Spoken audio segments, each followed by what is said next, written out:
आज मेरी बहू ने तीसरे बच्चे को जन्म दिया था और मैंने अभी तक अपनी बहू की शक्ल तक नहीं देखी थी, क्योंकि मेरा बेटा हर टाइम अपनी बीवी को बुर्के में बंद रखता था।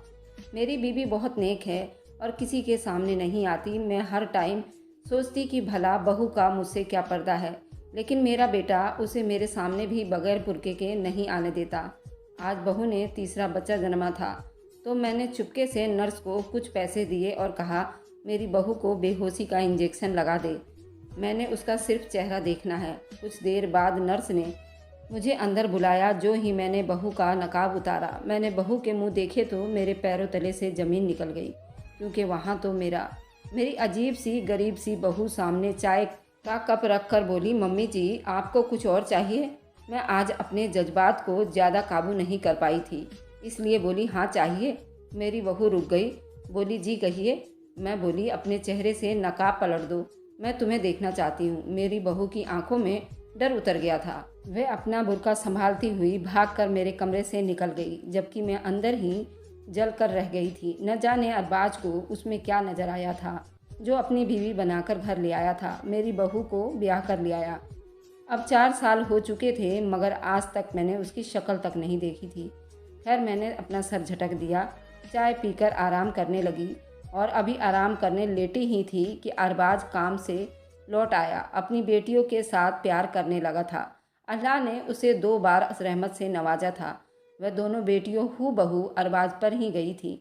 मैं दिल ही दिल में दुआ कर रही थी कि एक बच्चा तो माँ पर चला जाए, ताकि मुझे पता हो कि मेरी बहू दिखने में कैसी है। अरबाज मेरे पास आकर बैठ गया। बोला, मम्मी आप शाहिदा को बार बार क्यों फरमाइशें करती हैं कि वह आपको अपना चेहरा दिखाए? मम्मी, मैंने कितनी बार आपसे कहा है कि ये पूरी तरह से पर्दा करती है और आपकी निहायती परहेजगार नेक बहू है आपकी। आपने ही तो नेक बहू की फरमाइश की थी, भूल गई क्या? मैं दिल ही दिल में कुढ़कर रह गई थी। आजकल की औरतें तो जरा सी भी बात हो तो शोहरों को जाकर बता देती हैं। मैं चुप हो गई थी, क्योंकि मैंने ही अरबाज को कहा था वह जहाँ मर्जी शादी कर ले, जिस लड़की को चाहे अपनी बीवी बना लाए, मगर उसमें शर्म हया होनी चाहिए, नेक सीरत और पर्दे की पाबंद होनी चाहिए।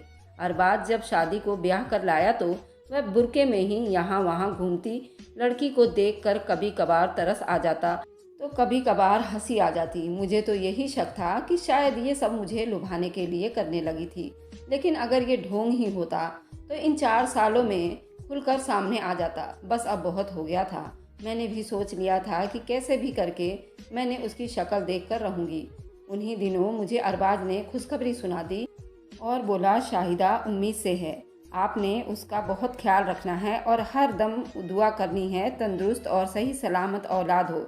मैं मुस्कुरा देती। मैंने दिल से अरबाज की औलाद के लिए दुआ की थी। शाम हुई तो अरबाज का फ़ोन मुझे आ गया था। बोला, मम्मी आज रात को मैं काम के सिलसिले से दूसरे शहर जा रहा हूँ, अब सुबह ही मुलाकात होगी, आप बस शाहिदा का ख्याल रखिएगा।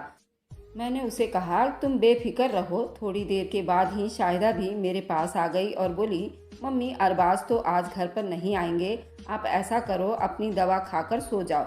मैं भी आराम करने लगी हूँ। मैंने सर हिला दिया तो वह चली गई थी। मुझे शाम को जल्दी ही सो जाने की आदत थी, क्योंकि रात 3 बजे उठकर तहज्जुद की नमाज पढ़ा करती थी। हर रात की तरह जब मैं नमाज पढ़ने के लिए उठ गई थी, बाहर जाकर वजू करने लगी तो मुझे कुछ गुनगुनाहट की आवाज़ सुनाई देने लगी थी। मैं बहू के कमरे के पास से गुजर रही थी तो मर्दाना आवाज़ मुझे चौंका दिया था। न जाने रात के किस पहर और अरबाज आया हो। मुझे तो नींद में कुछ खबर भी नहीं होती। मैं अपनी नमाज को बिजी थी जब मुझे एहसास हुआ कि कोई मेरे पास आकर बैठ गया है। मुझे लगा अरबाज ही होगा। मैंने नमाज ख़त्म की। जब सलाम करने लगी तो मैंने देखा कोई मेरे पास से उठकर जल्दी से बाहर के दरवाजे की तरफ बढ़ गया है। मुझे सिर्फ काले रंग का बुर्का ही दिखाई दिया था। मैं शक में पड़ गई थी कि रात को उस पहर मेरी बहू कहाँ चली गई है। कहीं अरबाज और शाहिदा में कोई झगड़ा तो नहीं हो गया। मैं भी जल्दी से उठकर शाहिदा के कमरे की तरफ चल दी, लेकिन शाहिदा तो वहीं पड़ी सो रही थी। सोते हुए भी उसने अपना चेहरा ढक रखा था। अरबाज का कोई नामो निशान तक नहीं था। एक अजीब से डर ने मुझे अपने काबू में कर लिया था। मैं बाहर आकर अपने तख्त पर बैठ गई थी। मैं आज इस वाक़े के बारे में सोचे जा रही थी। न जाने मुझे क्यों बैठे हुए कितनी देर बीत गई थी, फिजा में फजर की अजान गूंजने लगी थी। इतनी देर में दरवाजे पर दस्तक हुई थी। मैंने जाकर दरवाज़ा खोला तो सामने अरबाज खड़ा था। उसने सर झुकाकर मुझे प्यार दिया और मेरे साथ आकर बैठ गया था। मैं बोली, अरबाज, तुम एक बार आकर फिर कहाँ चले गए थे? वह नासमझी से बोला, मम्मी क्या मतलब है? मैं तो कल शाम का गया, अभी लौटा हूँ। मैंने हंस दी और बोली, अपनी बुढ़िया माँ को पागल मत बनाओ। मैं नमाज पढ़ने के लिए उठी थी तो मुझे शाहिदा और तुम्हारे बोलने की आवाज़ें आने लगी थी। फिर तुम उठकर बाहर चले गए, मगर तुमने बुर्का क्यों पहन रखा था और अपना चेहरा क्यों ढक रखा था? अरबाज मेरी बातें सुनकर एकदम तैस में आ गया था और मेरे पास से उठकर अंदर अपने कमरे में चला गया था। उन दोनों के झगड़े की आवाज़ें आने लगी थी। काफ़ी देर यूं ही लड़ते झगड़ते रहे, जबकि मैं हैरान थी आखिर माजरा क्या है। उस लड़ाई के बाद हमारे घर के हालात बड़े पेचीदा हो गए थे। शाहिदा काम ख़त्म करके अपने कमरे में घुसी रहती, अरबाज सारा सारा दिन काम पर रहता। बस दो नन्ही परियों का ही मुझे बुढ़िया का आसरा रह गया था। वही अपनी शरारतों से मेरा दिल बहलाया करती थी। एक हफ्ता यूं ही बीत गया था, लेकिन शाहिदा और अरबाज की अभी तक सुलह नहीं हुई थी। यूं तो दोनों मियाँ बीवी में कभी भी लड़ाई नहीं होती थी। अगर कभी नाराज़गी भी हो जाती तो ये दोनों ज़्यादा दिन एक दूसरे से दूर नहीं रह पाते थे। लेकिन इस बार कुछ और ही माजरा था। दोपहर हुई तो मैं चाय पीकर आराम करने के लिए लेट गई थी। अभी थोड़ी ही देर बीती होगी कि मुझे घर का दरवाज़ा खुलने की आवाज़ सुनाई देती थी। चौंक गई, मगर यूं ही सुनती बनी रही। एक सिया काला बुर्कापोश जो मेरी बहू के कमरे में घुस आया था। मैं हैरान रह गई कि अब ये कौन है? क्या ये उस रात वाला आदमी तो नहीं? मगर फिर मैंने कानों में हाथ लगाकर अल्लाह से माफ़ी मांगी थी। मैं नमाजी परहेजगार औरत थी। यूं ही किसी पाक दामन औरत पर मैं शक नहीं कर सकती थी, क्योंकि मेरी बहू तो बहुत अच्छी और शरीफ और पर्देदार औरत थी। आज तक मैंने उसमें कोई बुराई नहीं देखी थी। मुझे सिर्फ और सिर्फ उससे इस बात पर बातचीत करनी थी कि वह मुझसे अपना चेहरा क्यों छुपाती है। मगर मैं इस बात को भी उसकी शराफत समझकर चुप रह जाती थी। इसलिए मैंने सोचा कि मैं सारे मामले का खुद जायजा लेकर किसी नतीजे पर पहुंचूंगी। मैं धीरे से उठी और कदम चलाती हुई अपनी बहू के कमरे के पास जाकर खड़ी हो गई थी। कमरे से मेरी बहू की बातचीत करने की आवाज़ आ रही थी। मैं बड़ी देर खड़ी रही, तब मुझे मर्दाना आवाज़ में बात करती हुई सुनाई देने लगी थी। मैं डरकर 2 कदम पीछे हट गई थी। मैं अपने कमरे में आकर रोने लगी कि न जाने मेरी बहू किन रास्तों पर चल पड़ी है। मेरा एक ही तो बेटा था। अगर वह बहू उसके साथ भी बेवफाई करती तो मैं ये सब कैसे बर्दाश्त कर सकती थी। मैंने जल्दी से अरबाज को फ़ोन मिलाकर घर बुला लिया था। अभी 10 मिनट भी नहीं बीते थे कि मैंने अपनी आंखों से उस बुर्कापोश को घर से निकलते हुए देखा था। मैंने अपना माथा पीट लिया कि सबूत तो हाथ से निकल गया। आधे घंटे के बाद जब मेरा बेटा आया तो वह बड़ा परेशान लग रहा था। सबसे पहले आकर उसने मेरी खैरियत और मालूम की थी। मैंने बेटे को समझाया कि मैं तो ठीक हूँ, मगर मुझे कुछ भी ठीक नहीं लग रहा है। अरबाज के माथे पर बल पड़ गए थे। वह गुस्से से बोला, क्यों मम्मी, उसने फिर से कुछ किया क्या? मैं डर गई कहीं अरबाज अपनी बीवी को तलाक ना दे दे। उन दोनों की अभी तक तो कोई सुलह भी नहीं हुई थी। कि खैर जो कुछ भी था, मैं अपने बेटे से गद्दारी नहीं कर सकती थी। मैंने उसे साफ साफ बता दिया, क्यों तुम्हारी नेक और पर्देदार बीवी। कमरे से मुझे किसी मर्द की आवाज़ आ रही थी। अरबाज का रंग सूखा पड़ गया था। वह चिल्लाने लगा और बोला, शाहिदा इधर बाहर आओ। शाहिदा डरी सहमी हुई थी, बाहर आ गई थी। खौफ के मारे उसका रंग बिल्कुल पीला पड़ गया था। मैंने उसके हाथों में कपकपाहट देखी थी। अरबाज गुस्से से बोला, मम्मी क्या कह रही हो? बेटा बोला, शाहिदा तुम्हारे कमरे में आज कौन आया था? शाहिदा रोने लगी और रोते हुए बोली, मम्मी झूठ तो मत बोलो, मेरे कमरे में भला किसने आना था? मेरी तो खुद की तबीयत इतनी ख़राब थी, इसलिए तो मैं आज सोई हुई थी। अरबाज ने सवालिया नज़रों से मेरी तरफ देखा था। मैं बोली, शाहिदा तुम आज सच क्यों नहीं बता देती? तुमसे मिलने कौन आया था? शाहिदा ने एकदम से कानों से हाथ लगाया था और बोली, मम्मी अल्लाह को जान देनी है, मुझ पर इतने बड़े इल्ज़ाम मत लगाइए। आप तो शुरू दिन से ही मुझे कबूल नहीं कर पाई थी, इसलिए आप मेरे खिलाफ साजिशें करती रहती हैं। अरबाज गुस्से से उठा तो मैंने उसका हाथ थामकर बैठा दिया था। मैं बोली, हाँ शाहिदा, शायद मुझसे ही कोई गलतफहमी हो गई होगी, मुझे माफ़ करना। तुम जाकर आराम करो। अरबाज मुझे देखता रह गया। शाहिदा चली गई तो मैं बोली, अरबाज हम उसको रंगे हाथों पकड़ लेंगे, यूं तो उसने हर बार मुकर जाना है। अरबाज ने कुछ सोचते हुए सर हिला दिया था। बहू सारा दिन घर के काम करा करती थी, बच्चियों को देखभाल करती, मेरा ख्याल रखती थी। हालांकि खुद उसकी तबीयत आजकल कुछ ठीक नहीं चल रही थी। मेरा दिल उसके लिए दुख सा जाता था। मैं सोचती रहती थी आखिर हकीकत क्या है। यूं ही दिन बीतते जा रहे थे। मेरी बहू का पेट बढ़ता गया, लेकिन आज तक मैंने उसकी शक्ल सूरत देखने से बिल्कुल महरूम थी। एक दिन बड़ी तेज बरसात हो रही थी। अरबाज भी काम वाली जगह पर पहुंचकर फंस गया था। मैं अपने कमरे में बैठी कजा नमाज पढ़ने लगी थी। मैं बिजी हो गई थी। मैंने किसी को घर में घुसते हुए देखा था। मैं उठकर अपने कमरे में खिड़की पर खड़ी हो गई थी। मैंने देखा वही बुर्का पोश मेरी बहू के कमरे में आ गया था। मैंने जल्दी से उठकर अरबाज को फ़ोन किया। मेरा बेटा अरबाज ने बोला, मम्मी मैं अभी रास्ते में ही हूँ, बस 30 मिनट में घर पहुँच जाता हूँ। वह घर आ गया था। मैंने उसे बताया कि वह बुर्का वाला आदमी तुम्हारी बीवी के कमरे में ही है। बरसात अब रुक चुकी थी। अरबाज अपने कमरे के दरवाजे के पास जाकर खड़ा हो गया। फिर वह बड़ी देर यूं ही खड़ा रहा और धीरे धीरे नीचे बैठता चला गया और रोने लगा था। मैं हैरत से उसे देख रही थी। आखिर क्या माजरा है जो मेरा बेटा यूं फूट फूट कर रो रहा है। फिर अचानक ही उठकर खड़ा हो गया और खुद को दराज के ओट में छुपा दिया था। वह बुर्का पोश जल्दी से हमारे घर से निकलकर बाहर चला गया था। मेरी बहू ने इधर उधर चल फिरकर उस बात की छानबीन कर ली। कोई मुझे देख तो नहीं रहा था। अरबाज अभी तक नहीं आया है। अरबाज वहाँ से उठकर मेरे कमरे में आ गया था। मैं बोली, अरबाज तुमने उसको पकड़ा क्यों नहीं? आज तो तुम मौके पर घर पहुँच गए थे। अरबाज बोला कि मम्मी कुछ ही दिनों वह बच्चों को जन्म दे देगी। मैं जल्दीबाजी में कुछ गलत कदम नहीं उठाना चाहता। कुछ दिन और इंतज़ार करता हूँ। मैं चुप होकर रह गई थी। इस वाक़े को 3 दिन बीत गए थे। मेरी बहू दर्द से तड़पने लगी थी और रोते हुए बोली, मम्मी मुझे अस्पताल ले जाओ, लगता है मेरी डिलीवरी का टाइम आ गया है। मैंने अपने बेटे अरबाज को जल्दी से फ़ोन करके बुलाया था और बहू को जल्दी से अस्पताल ले गए। आज मेरे पास मौका ही मौका था और मेरे दिमाग में भी काम करना शुरू कर दिया था और मैं जल्दी से नर्स के पास गई और उसके हाथ में नोट रखकर कहा, मेरी बहू को बेहोशी का इंजेक्शन लगा दो, मुझे उसका चेहरा देखना है। नर्स मेरी तरफ बड़ी हैरान परेशान होकर देख रही थी और फिर पैसों को देखा और मान गई थी। एक बार आपकी बहू बच्चा जन्म दे दे तो मैं फिर आपका काम कर दूंगी। 3 घंटे के बाद नर्स बाहर आई और बोली, मुबारक हो, आपके घर पोता हुआ है। मेरी खुशी का ठिकाना नहीं रहा। फिर थोड़ी देर के बाद उस नर्स ने मुझे इशारा करके अपने कमरे में आने को कहा। दबे कदमों को उठा उठा कर बहू के कमरे में गई तो सामने वाला मंजर देखकर मेरी तो रूह फना हो गई, क्योंकि वहाँ तो मेरी बहू नहीं बल्कि बेड पर पड़ी शख्सियत मुझे 26 साल पीछे लेकर गई। मेरा नाम शायरा है। हम 7 भाई बहन थे। मुझसे बड़े 5 भाई थे और फिर एक छोटी बहन थी। हम दोनों बहनें अपने घर में बड़ी राज करा करते थे। घर में हर कोई हमसे बड़ी मोहब्बत करता था, क्योंकि मैं बड़ी थी और घर की पहली लड़की थी। इसलिए मेरी हर जायज़ बजायज़ फरमाइश पूरी की जाती थी। मेरा बचपन में ही निकाह कर दिया गया था।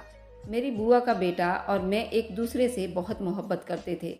2 साल बाद हमारी शादी होना थी, मगर जब टाइम आया तो बुआ का इंतकाल हो गया था। उस कड़े टाइम में तो शर्म हया की वजह से इरफान का साथ ना दे पाई, मगर मैंने ये ड्यूटी अपनी छोटी बहन आफरीन की लगाई थी।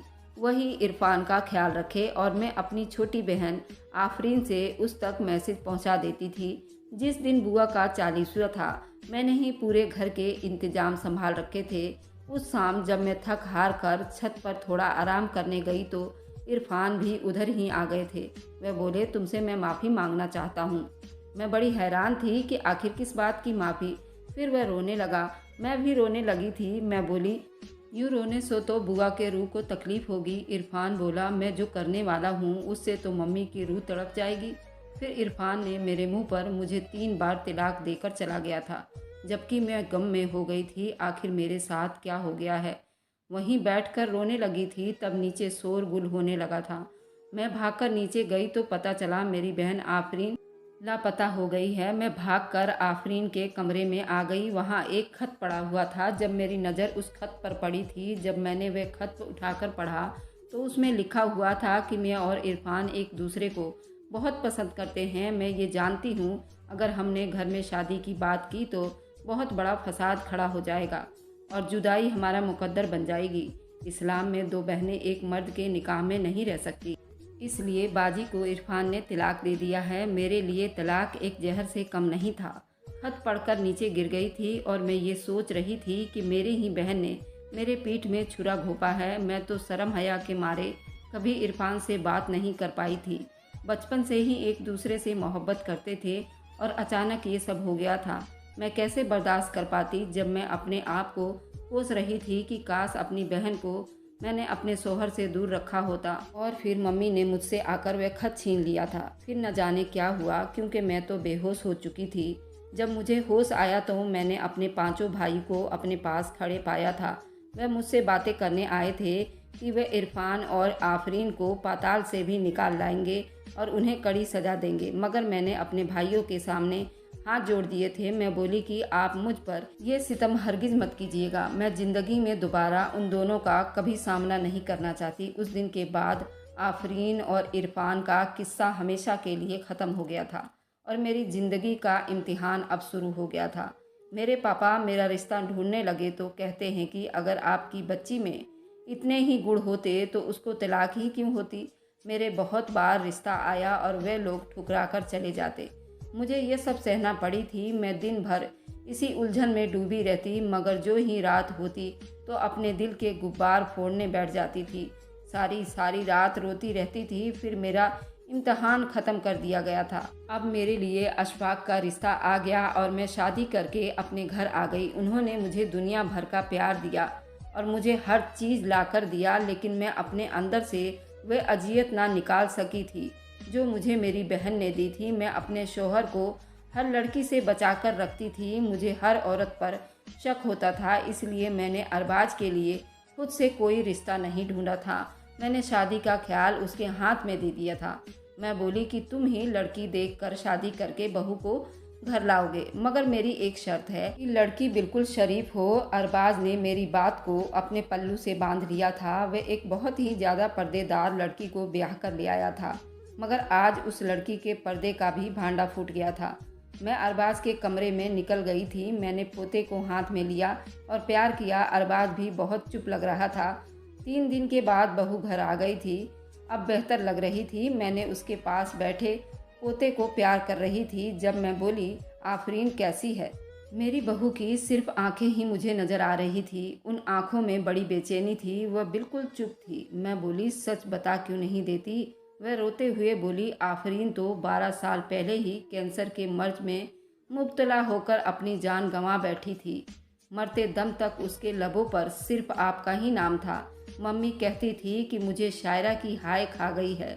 मुझे कुछ भी नहीं मिला इस मोहब्बत से। अपने रिश्ते गंवाए इरफान को पाने के लिए, मगर इरफान भी मेरा ना बन सका। शाहिदा आफरीन और इरफान की बेटी थी। मैंने जब नर्स से कहकर उससे बेहोशी का इंजेक्शन लगवाया था, मैं बिस्तर पर शाहिदा की जगह आफरीन की जवानी देखकर हैरान रह गई थी। शाहिदा तो हूबहू अपनी माँ की कॉपी थी। शाहिदा की बात सुनकर मैं हैरान हो गई थी। मैं बोली, क्या मतलब। शाहिदा रोते हुए अपनी दास्तान सुनाने लगी थी। वह बोली, मैंने जब से होश संभाला था हर टाइम अपने माँ बाप को लड़ते झगड़ते ही पाया था। अब्बू अम्मी से बहुत लड़ाई करते थे। वह अक्सर कहते थे कि मैंने तुम जैसे कोयले के खातिर सायरा जैसा हीरा गंवा दिया। अब्बू आपको भूल नहीं पाए थे, आपके रुखसार के दीवाने थे। मेरी मम्मी इसी गम को दिल से लगाकर इस दुनिया से चली गई थी। फिर मेरी अरबाज से शादी अचानक हो गई थी। जब मैं रुखसत होकर आई और आप पर नज़र पड़ी तो मेरी पूरी कायनात हिलकर रह गई थी, क्योंकि आपकी बहुत सी तस्वीरें हमारे घर में भी थी। मैंने अरबाज को सारी दास्तान सुनाई तो हम उस फैसले पर पहुँचे कि मैं हर टाइम बुर्का पहन कर रखूँगी, वरना बिना वजह आपको परेशानी होगी और आप मुझे तलाक दिलवा देंगी। अरबाज ने मुझसे वादा लिया था कि मैं अपने बाप से कोई बातचीत नहीं रखूँगी। मैंने ये वादा निभाई थी, मगर फिर पापा की जिद करने लगे थे। वे आपकी एक झलक देखना चाहते थे, वे आपसे मिलना चाहते थे। इसलिए अब्बू छुप छुप कर बुर्का पहन कर आते थे। मैं ये बात अरबाज से इसलिए छुपाती थी क्योंकि अरबाज मुझे घर वालों से मिलने से रोकते थे। मेरा बीता हुआ कल मेरी नज़रों के सामने घूम गया था। मैं शाहिदा से बोली, शाहिदा, मैंने अपने पोते की खुशी में इरफान और आफरीन को माफ़ किया। तुम 100 बार जाकर अपने बाप से मिलो, मुझे कोई एतराज़ नहीं, मगर मेरे मरने से पहले कभी अपने बाप को इस घर में ना आने देना। मैं उसका सामना नहीं कर पाऊंगी। शाहिदा ने उठकर मुझे गले से लगा दिया था। अरबाज ने भी मुझसे माफ़ी मांग ली थी। मैंने दिल बड़ा कर लिया था। मैं अपने बीते हुए कल के बुरे वाक़े को दोबारा अपनी ज़िंदगी उजड़ने नहीं देना चाहती थी। मेरा बेटा और मेरी पोतियाँ और मेरा पोता मेरी ज़िंदगी हैं। तो दोस्तों, मेरी कहानी कैसी लगी आप लोगों को, तो मुझे कमेंट में ज़रूर बताइएगा। Thanks for watching, like and subscribe, bye bye.